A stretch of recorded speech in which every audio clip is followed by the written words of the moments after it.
Hey everyone, it's time for Good Week Israel, where we'll bring you the most positive highlights from this week at ILTV. Get ready to smile because coming up, a once-in-a-lifetime glimpse into regional life during the Islamic period is unearthed in southern Israel. For the first time ever, an Israeli cyclist is set to ride in the Tour de France, and ILTV takes you for a pickle like no other. Let's begin with a positive discovery, an ancient factory of sorts unearthed in the southern city of Rahat. Once again, an incredible discovery in Israel, teaching us more about the incredible peoples, cultures, and histories residing in this region for thousands of years. אנחנו נמצאים בבית עמידים מהתקופה האסלאמית מלפני 1200 שנה.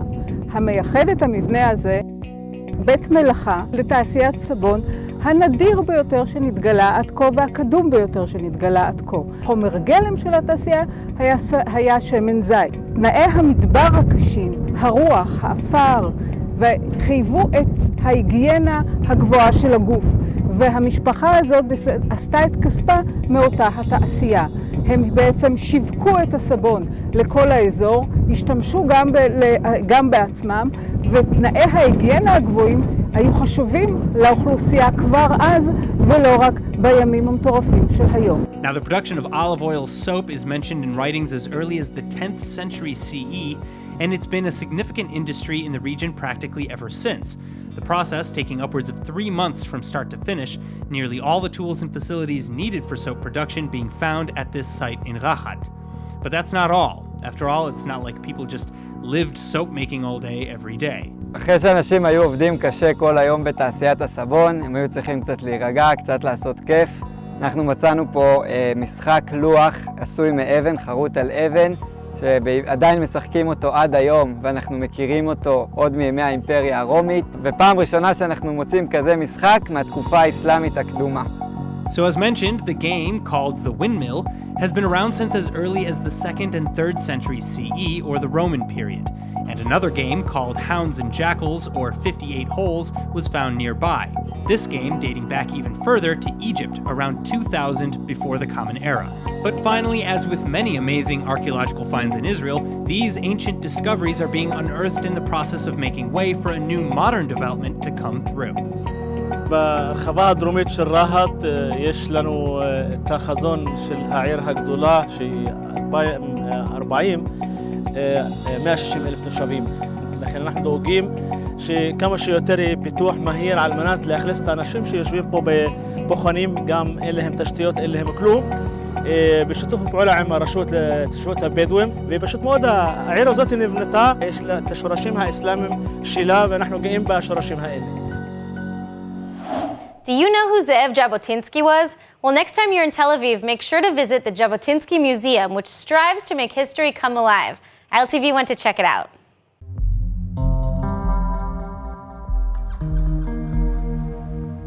Throughout Israel, you'll find many museums and memorials which commemorate some historic figures whose work was critical in securing the Jewish state. Here we are in the center of Tel Aviv to check out a comprehensive archive and museum exploring the life of Ze'ev Jabotinsky. A Zionist leader, a chief commander, and an influential writer, Ze'ev Jabotinsky was one of the most significant figures in the history of Israel. He dedicated his life to work relentlessly in trying to create a Jewish state. Throughout his life, he founded Jewish militant groups, self-defense units, and underground organization. The House of Jabotinsky aims to promote his legacy and the organizations he created. Jabotinsky is a combination of a dreamer, a vision, a man of vision, and a man of deeds. He didn't just declare about ideas, he also fulfilled them. The Institute holds one of the biggest and oldest archives in Israel, with a collection of pictures, flags, articles, and correspondence from different significant points of his life, spanning from his birth in Odessa all the way up to his death in New York. Let's see the Rasviet. Rasviet is a Russian paper that was published in Europe in the 20s and the 30s. Jabotinsky published his stories. He wrote letters against the British mandate because he resented the way that the British didn't fulfill the Balfour Declaration. He wrote articles about the Jewish regiment, the idea of a Jewish army. that he fulfilled in 1917, and the idea was that the Jewish will help Britain to conquer Israel. Beschoss England im Jahr 1917 hat uns gegeben die Balfour-Deklaration. Was hat die englische Regierung in jenem Moment gemeint mit dem Ausdruck Nationalheim? Hat sie bei ihm es gemeint, nur schaffen an einem Ghetto? In his lifetime, Jabotinsky transitioned from the life of a writer to a fighter. And not just any fighter, but the founder of the Jewish Legion, the first Jewish fighting force in the modern era. I exchanged the soft palm of a poet for the iron hand of a pioneer. The Jewish Legion was the first step in liberation and was meant to help British efforts in seizing Israel from the Ottoman Empire. Here you can see the march, the first march of the Jewish Legion in the streets of London. Here we can see Lieutenant Colonel John Henry Patterson that is riding on his horse.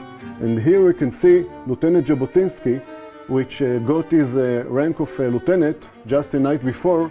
The exhibition features not only personal artifacts of Jabotinsky, but a multimedia presentation, giving visitors greater insight to the life of this inspirational figure.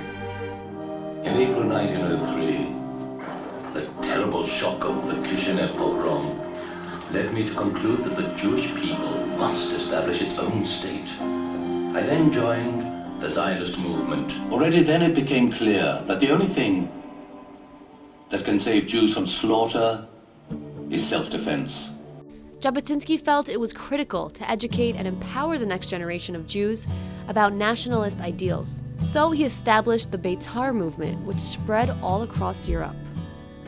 Here we can see flags of a Beitar movement that was founded in 1923. We have collection of hundreds of flags from all over Europe and also from Israel. The Beitar movement gained a very large following and was the childhood inspiration of several people who eventually went on to become significant politicians. In 1930, Jabotinsky was banned from entering the land of Israel and moved to New York to build support within the United States for a Jewish army. Jabotinsky died in New York in 1940, but his bones were buried in Israel just in 1964. Why?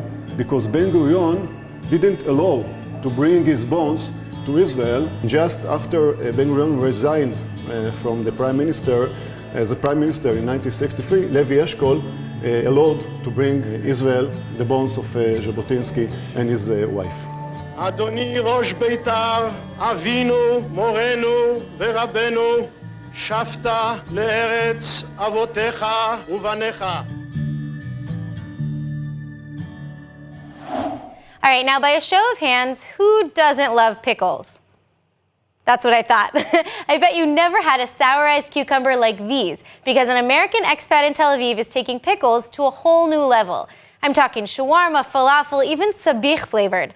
Lauren Izo reporting with the Pickle Jar. Shawarma and amba flavor, falafel flavor, spicy mellow yellow. American-Israeli Jake Harriet's specialty pickles have become kind of a big deal. Located in the Jaffa Flea Market, the Pickle Jar is Israel's premier boutique pickle shop. And trust us, not only is it unique, but it's really tasty. You'd think I own a pickle shop.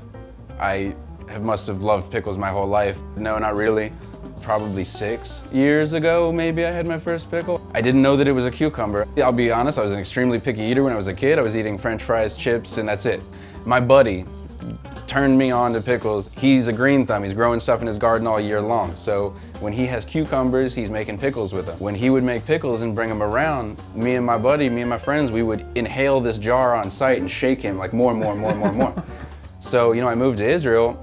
I couldn't fit him in a backpack, so it's like I had to learn how to make the pickles that I love. First job here doing customer support, just speaking English 8 hours a day, not fun. And I was making batches of pickles for people. I made one batch, 2 jars, second batch, 4 jars, making 20 jars for people. And it's like, this is where I get the idea to make pickles for a living. Pickles is a Jewish thing in America. I come over here as a Jew, it's Jewland, there's no pickle shop. So I put it all in. I built a pickle store, I quit my job, and I started selling pickles. Presentation thing as a whole is getting huge in the States, and I think the world, you know. A very big trend, and the reason is because it's healthy, and it's also fun. Anything can be pickled. Honestly, I could pickle this couch. I just need a big jar. I have a customer, he eats a whole jar of shawarma pickles in 5 minutes. I eat my pickles like a snack. The Hebrew word for vinegar is chometz, and salt is melach. Those are the two most popular methods for making pickles. Chometz pickle more is because it's more of a vehicle for flavor. I can put more things into it. When I have Israeli customers come in, they say, you know, b'chometz or b'melech. Yeah. And they want the salt brine pickles, mostly from my understanding, because the chometz pickles here suck, because they're horrible.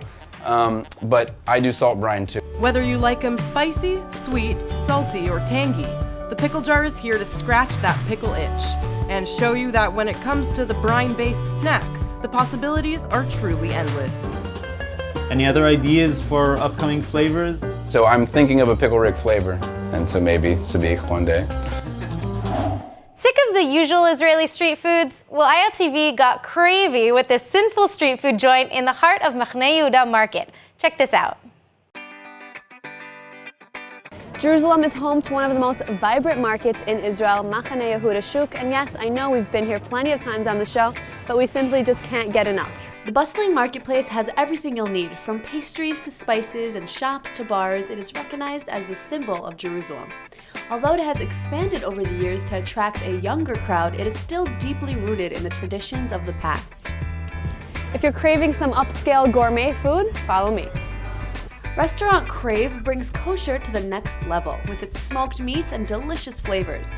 The cuisine is influenced by a fusion of various cultures such as Asian, Mexican, and Jewish. But what makes this restaurant such a hit in the market? On the one hand, you have the quality of food is on a gourmet level.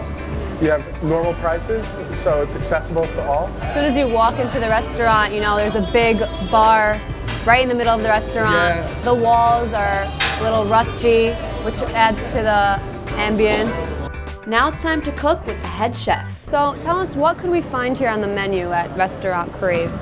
So Restaurant Crave, we do a lot of smoking our own meat, which is probably the most popular thing that we do here. So we actually serve it in a bunch of different ways. There's hazeh bakar, or brisket, like beef, that we actually smoke and braise, which is actually being done in this pressure cooker right here. Okay. And we also make our own pastrami, sort of a New York style pastrami. Is this like a first in Machane Yehuda Shuk? Yes, for sure. For what we're doing, it is very, very new, very revolutionary. Chef Todd gives kosher food a whole new flavor, or rather an explosion of flavors. I even saw some bacon coming out of here. So we're doing lamb bacon. We smoke and do the belly of the lamb, and we're going to actually use that on a burger called Samayam that we do. So it's an egg cheese, it's a vegan cheese, and smoked bacon.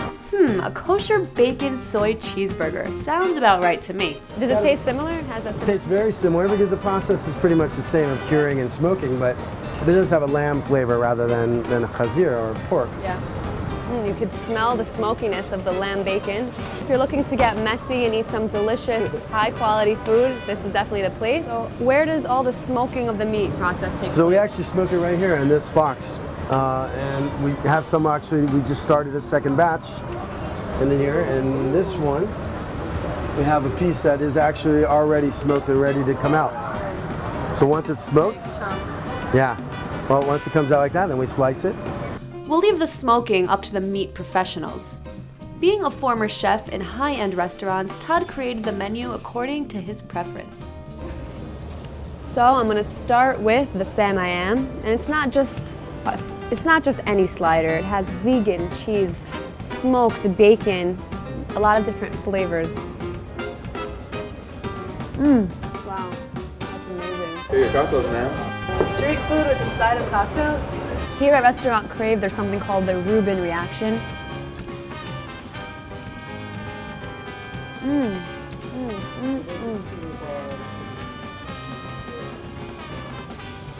The restaurant puts a special emphasis on customer hospitality, and by implementing the no tipping policy, it helps create a better experience for the diners. We felt that tipping is kind of a division between the person who's joining us as a guest and the people who are serving. So rather than forcing or asking or even expecting anybody to tip, everything is included in the price. So if quality street food with tons of flavor makes your appetite going, Restaurant Crave can satisfy your cravings. You want to be at a chef's table, you know, like when he's not working, and then that's what you're basically eating, right? So this is exactly what we do. In other good news, 26-year-old Guy Neve is about to make history as the first Israeli ever to take part in the Tour de France in just a few weeks. With only 3 years of cycling experience, it was an unexpected pick, but his teammates say his vast mountain climbing experience will help him with endurance during his huge challenge. This year's course will feature more than 50,000 meters of uphill climbing.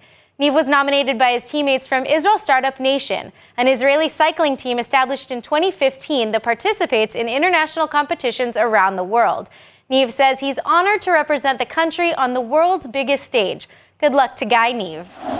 Next up, ILTV went to check out Mosaic with Mia, a workshop that inspires creativity and community engagement by educating mosaic enthusiasts on how to mosaic and repurpose found materials. Take a look.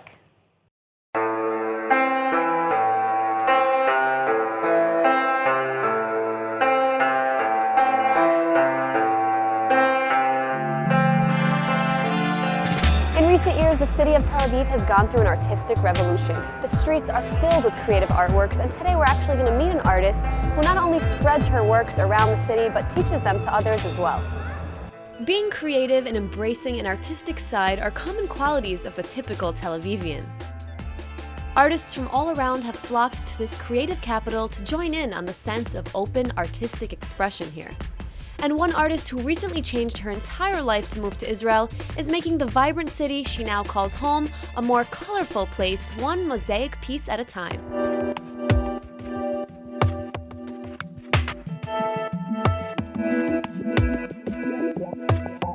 This is Mia, a mosaic artist and instructor who works out of her studio in Tel Aviv. And since she also teaches others how to make mosaic works, we decided to pay her a visit to learn a thing or two about this fantastic skill.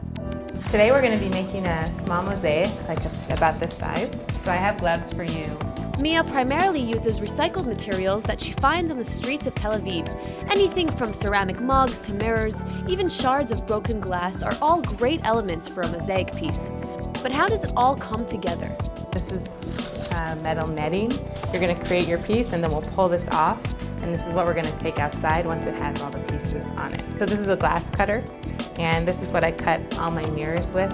And you're going to apply pressure to the glass and pull it through, like this. And then you can even, it's really simple, you can just sort of break it. Okay, right, so hold it at an angle. Good. That's perfect. So turn over the glass and then use the back little tapper and you wow, you got it on your first try. Now you can make a few lines. Good. Wow, okay. You're really strong. That's good. It's hard. So then turn it over. With a passion for creating, Mia has found the perfect combination of street art and mosaics. We then used the tile cutter to break the materials into smaller pieces. I found a set of 6 green mugs on the side of the street the other day, so sometimes I'll grab these and work. Material. It's nice color. This will do it. Oh! Yeah. So now you're going to make your piece. It can be a bit more abstract. You can play with color, pattern, design.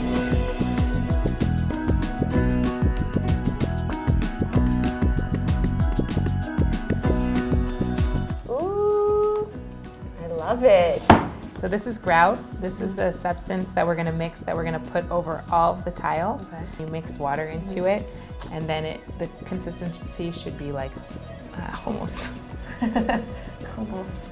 Okay, so we're ready to go. So we're going to take this, we're going to take some sponges with us, and we're going to go install this piece. Great. We're going to find the perfect piece. We're going to find the perfect spot. So I know Tel Aviv is known to be the white city, but it's nice to have a pop of color here and there, right? Yeah, I completely agree. So this is my first piece. Amazing. My first street art piece. I see you use different color grout. There's purple, there's green, there's a lighter green. You used bowls and plates and all these cool patterns. You didn't just throw random pieces together. You had a vision in mind and you could see it. So this is the next piece that I installed following the one up the street. Wow. It's only like a few blocks down. I absolutely love it. It's right outside of a synagogue. I approached them because I had walked by this wall many times and I felt like it could use some mosaics. So I approached them, but then very quickly they were on board. So they wanted it to be white because of the white city. Yeah, I noticed that there was no colors like your other pieces around the city. So I'm still trying to finish it. There's some work left to be done on the arch and on the top here. Really glammed out the synagogue. Yeah.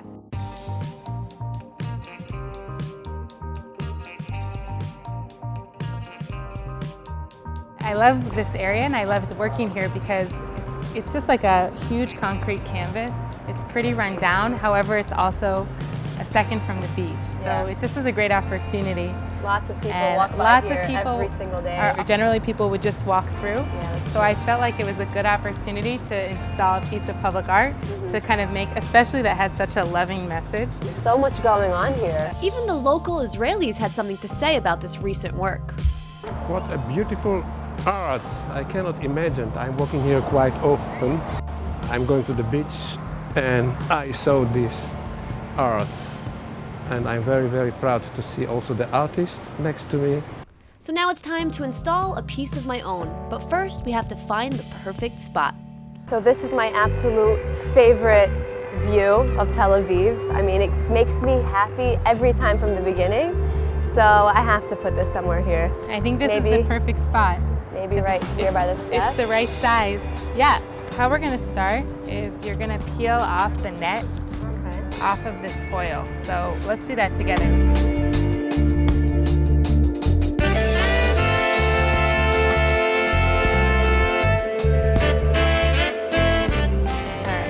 So we gotta put it down, and then we're gonna stick it.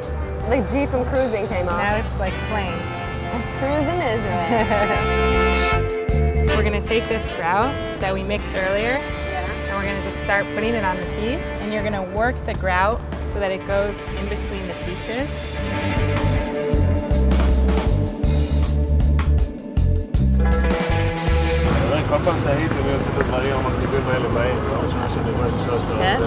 Okay, that's it. You're done. How do you feel? Let's take a step back. As I said, I passed by this area so many times, so now every time I pass by, I'll think about you. I think you did a great job. Yeah, High me five. too. Woo. I love it.